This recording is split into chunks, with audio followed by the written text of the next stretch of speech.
Yo, what's up? Good morning. Magandang umaga po sa ating lahat. At kumusta po kayo mga viewers, subscriber, all sponsors na nagmamahal sa aking YouTube channel, sa mga hindi nag-skip ng patalastas. Ayan. Bali, kumusta po kayo? Pasensya na po, medyo ako po gawa nung may sipon, ubo. Tapos 2 days nang wala akong ligo dahil sa trangkaso, sobrang sakit ng katawan ko. At ayan, 11:13. At lang ako update, baka sabihin nyo may mga nagtatanong wala ako sa site ngayon dun sa mga gawa sa vlog ng team. Wala ako dun gawa nung yun nga nagkatrangkaso nung nakarang araw bago ako pumunta ng Naga dun kay kuya. Pagising ko ng umaga, sobrang katina ng ko, lamunan. Tapos inano ko lang, sabi ko baka lang to, inom lang ako ng tubig. Excuse me.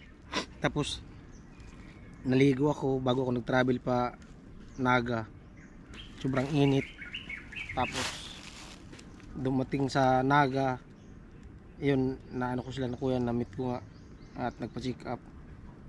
Tapos maya maya umulan, naambunan dun sa Naga, dun sa parking. Tapos lumipat ako, paglipat ko na umaambon na. So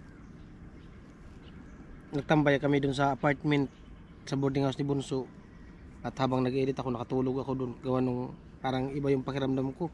Kaya kung mamaya na ako magbiyahe, higa-higa muna ako. Nakatulog ako doon. Nung pagising ko ng hapon, iba talaga yung nararamdaman ko, kasi yung singaw ng ilong ko mainit. Excuse me. Pag ganong nararamdaman ko na yung singaw ng ilong ko mainit, sabi ko trangkaso talaga to. Kasi ganon ako pag nakaramdam ng kakaiba. Nararamdaman ko na tatrangkasuhin talaga ako. Iba talaga yung sa katawan ko. So yun na nga, nung pagdating ko, inaya ko yung asawa ni Ate Jenny. Sabi ko baka mawala. Nag-shot kami ng isang gin. Ayun, nung madaling araw, iba na talaga. Hindi ko na kala ko mawawala nung gin. Wala, lalong lumala. At hanggang ngayon, ayan, medyo lula pa ako ngayon, pero hindi na kagaya ng kahapon.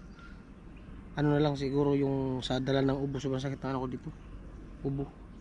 Tapos medyo may sipon. Tapos yung dito ko sakit. Tapos nagpasingaw na din ako ng pinakuluan na ice, yellow, yung panghimasma. So medyo gumaan yung ng ulo ko. Lang, medyo lutang pagawa nung dala ng sa tangkaso. Siguro pag nakaligo na to, mawala na. Kailangan lang sigurong pagpawisan para lumabas yung init sa katawan. At yun lang po yung update ko, kasi para update din sa mga viewers ko.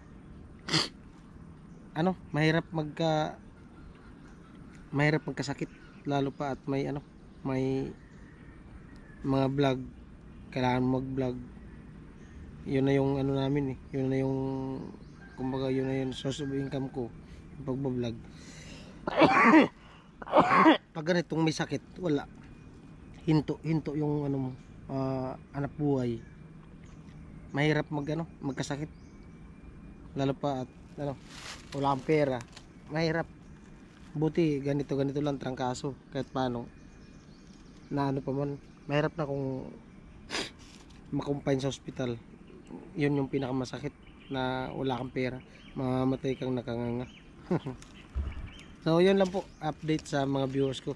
Ingat po tayong lahat, at lalo ngayon dito kasi sa Samsur, mainit. Tapos may mga time na biglang umulan, kaya ngayon makulimlim na naman. At buti dito sa napwestuhan ko, presko, may kawayan. At ayan lang po ang update sa aking YouTube channel. At sa mga nagsuporta, maraming salamat sa inyong lahat. At na ngayon, April 30. Hindi ko alam kung may 31 ngayon. Malapit na yung cut off, 2 days na lang. Inahabol ko pa naman yung pag-cut off para kahit paano may dumagdag na revenue. Ang problema, wala. Kaya wala, stock up, walang kita. Pambihira. Yan po, ingat tayo. God bless, bye bye.